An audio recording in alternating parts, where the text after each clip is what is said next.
Welcome back everyone to the ASC YouTube channel. My name's Sam. You guys already know me, but this time around, you're actually seeing me. I just kind of wanted to try something a little different today. Maybe you might see me a little more often in the future, but I don't know. Let's just see how this goes. This could be an honest train wreck if I'm being honest with you, but I feel like I've been a little too objective lately in my videos, and I kind of want to just dial it back. Give my hot takes, I guess you could say, and when I do that I kind of become a little more personal, and it's actually me you see giving these hot takes. I'm sorry you have to see my ugly ass face, but whatever. This video is gonna be a little different. I'm not gonna be doing what I said I was gonna be doing in the mock draft. Also coming in the near future will be something very similar to our previous 4-part series, so I'm going to be grading every team's draft.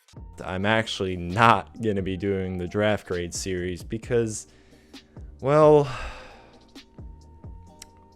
this is ironic. I actually think draft grades are stupid, and this whole video is going to be me explaining why I think that is. Draft grades as a whole are just setting yourself up for failure, basically. You're grading all these prospects, everyone has a different board. The media pretty much has their own idea of where players should go, but the leagues themselves and all the teams within them, they are just vastly different viewpoints.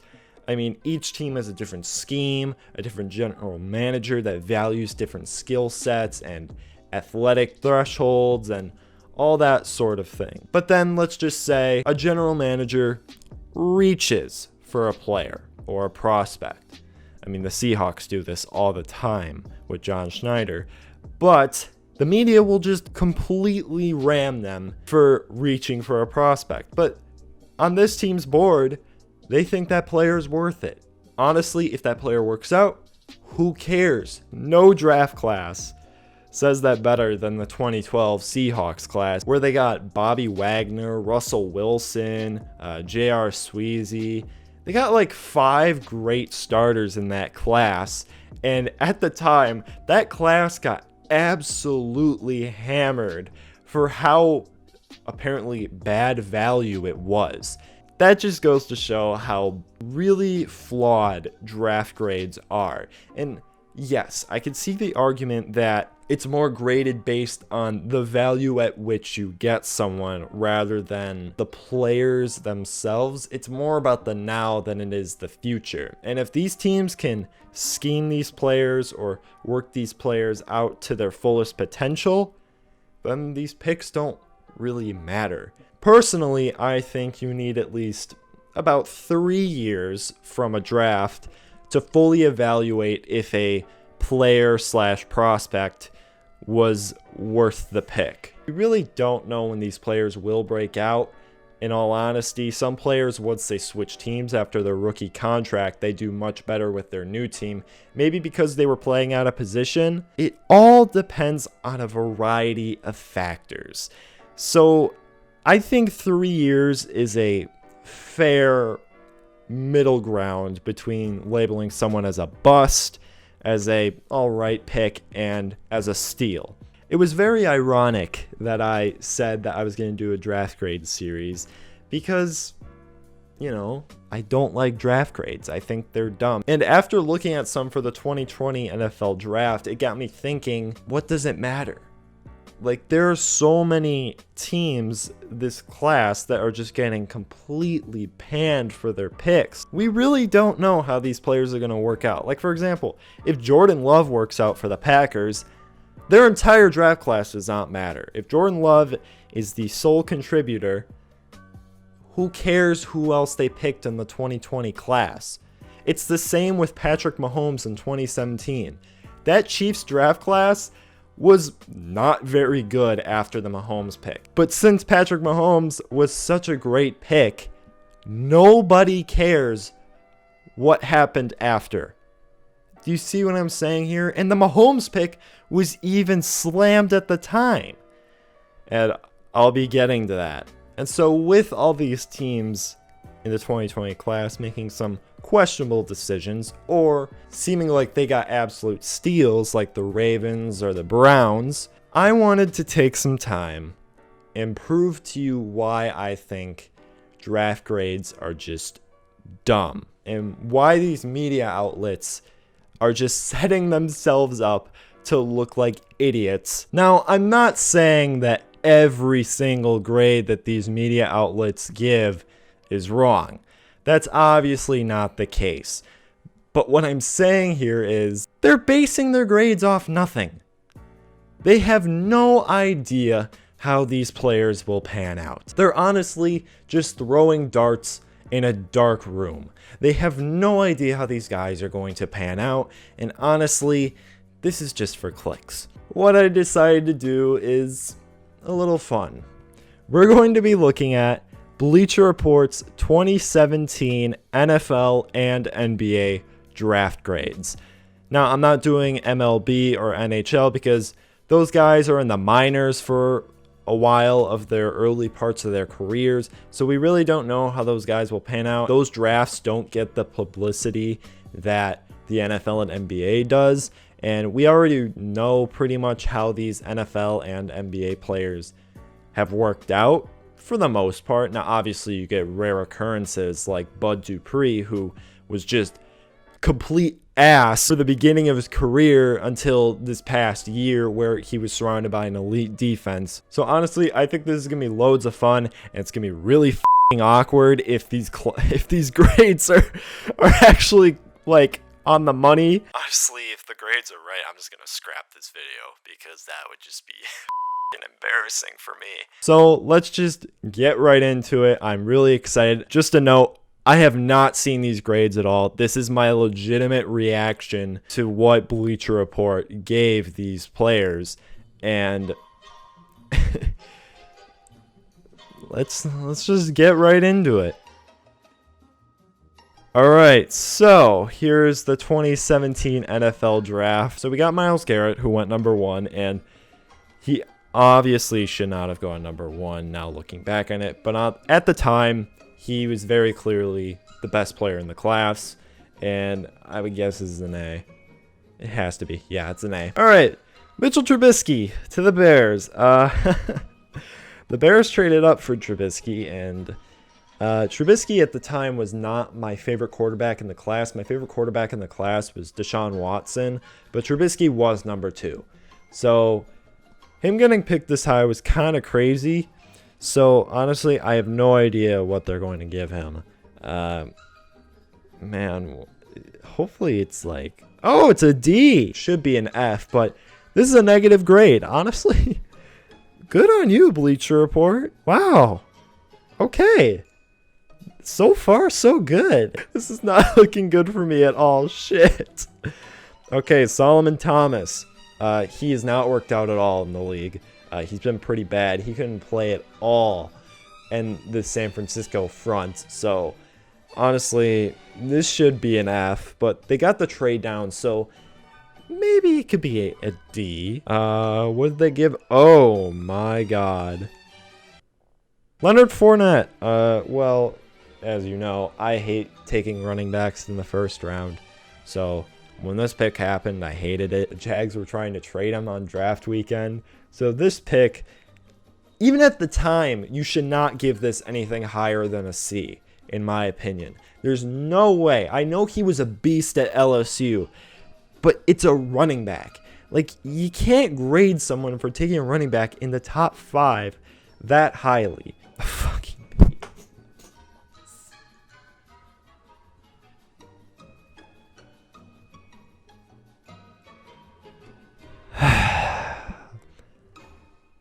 I mean that just speaks for itself, am I right? Corey Davis.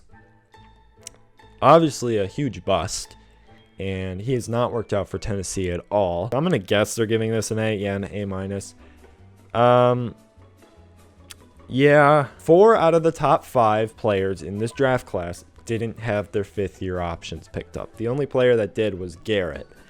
So, yikes. Christian McCaffrey. Now, McCaffrey in the draft process looked like he had a ton of wear and tear on his body. So a lot of people knocked him down his board, kind of like Jonathan Taylor this year. But let's see how they graded this. I actually don't know how well this graded. Hey, okay. Yeah, I'd agree with this. I think Christian McCaffrey definitely has worked out. He is a very rare situation where I think taking a running back in the top 10 was worth it. McCaffrey is a whole different breed of a player compared to someone like Leonard Fournette, obviously, who can't catch shit. Let's just move on to John Ross. John Ross just ran a really fast 40 time, and it just skyrocketed his draft evaluation. So I'm going to guess this is a bad grade because he on tape didn't look like a top 10 player to me. B+. Ooh. Yikes. Okay, Patrick Mahomes. And I brought him up earlier because I remember this pick was getting pretty criticized back when he got selected by the Chiefs. And I'm going to guess it's probably a C. Somewhere around there. They're going to put it as a C so they can play it safe. Like, oh, we didn't say he was a terrible pick, but we didn't say it was a great pick. Like, they're going to say he's like, oh, he's boom or bust. Oh, it was a C. Obviously, this was an A++++. Yeah, I honestly don't think if he lands anywhere other than Kansas City that he is nearly as good. And that's what I'm saying about draft grades. It depends a ton on where these prospects land. And obviously, Mahomes is a perfect example for that. And obviously, Bleacher Report played it super safe with this selection. So, or with this grade. So, let's just move on. Deshaun Watson. Okay. Deshaun Watson, as I said earlier, was my favorite quarterback in this class. I loved him. What is their quarterback comparison? Andy Bridge-Cousins and Kirk Daltwater. Okay, let's just move on. I'm going to guess because of the trade up, they're not going to give it an A. It's probably going to be in the B range because he still was looked at as a good quarterback prospect. Let's just see. Yeah, B+. Obviously, it's an A+ because the Texans got their franchise quarterback. Unless for some reason they trade him like they traded Hopkins. Ooh, this is a good one. Charles Harris. This is some recent news here. What'd they give Charles Harris? A B+. Damn, that is a bad grade. Charles Harris was just traded away from the Miami Dolphins to the Atlanta Falcons for a 7th round pick. Taco Charlton. Oh, another relevant edge rusher that didn't pan out into anything. I believe he was just cut. So, yeah, he's been off an NFL roster, and I think he got just signed with the Chiefs. So, and he's going to be fighting for a roster spot. C+. Yeah, that grade still not good, but it's better than giving the John Ross grade. All right, let's move on to the NBA draft class from 2017, and obviously, so far, Bleacher Report has been hit or miss with all their grades. There's been some really bad ones, but then there have been some that are kind of okay, and yeah, I can see why they would give that grade. Obviously, the number one pick was Markelle Fultz, and I remember I bought into the Markelle Fultz hype like crazy. This grade has to be an A+. Yeah, it's an A+. Now, I understand why this is an A+. At the time, Markelle Fultz was crazy at Washington. And honestly, I'm not going to slam this that bad because no one could have seen him just forgetting how to shoot like that. All right, Jason Tatum. So the Celtics were being criticized for trading down, and I honestly commend the hell out of Danny Ainge for just trusting his board and moving down and taking Tatum. But now in hindsight, it obviously looks great. But at the time, everyone's like, you're passing on Markelle. So honestly, I'm going to guess this grade isn't the best because of the trade down. Not exactly, yeah, B. I like Tatum a lot. So trading down and getting Tatum was a huge win at the time for me, but the media didn't like it that much. So a B, it's a solid grade. I'm not going to hate on it that much. Josh Jackson. You want to talk about a fall from grace? Let's talk about Josh Jackson. I remember the Suns actually had a trade offer from the Cavs. It was Josh Jackson and Eric Bledsoe for Kyrie. And the Suns said no. The Suns said no. Oh, man. What'd they give this pick? Whew. Yeah, if you guys didn't know, Josh Jackson currently is sitting in the Grizzlies G League. Frank Ntilikina. Yeah, the Knicks have had a lot of misses. B+, yeah, that's wrong. I don't really need to say anything about the Knicks.